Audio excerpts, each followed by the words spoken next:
In Turcotte video I told I have heater leak, but then it fixed by itself. But it was right, Carl. I know my sled, I know my sidewinders. I have had those problems before with aftermarket heater. This is first time when I have this problem with stock heater. So my heater was broke, so I didn't have same power what I should have been.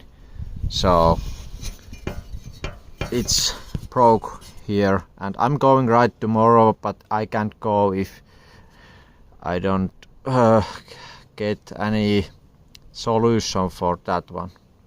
Hopefully I will find something.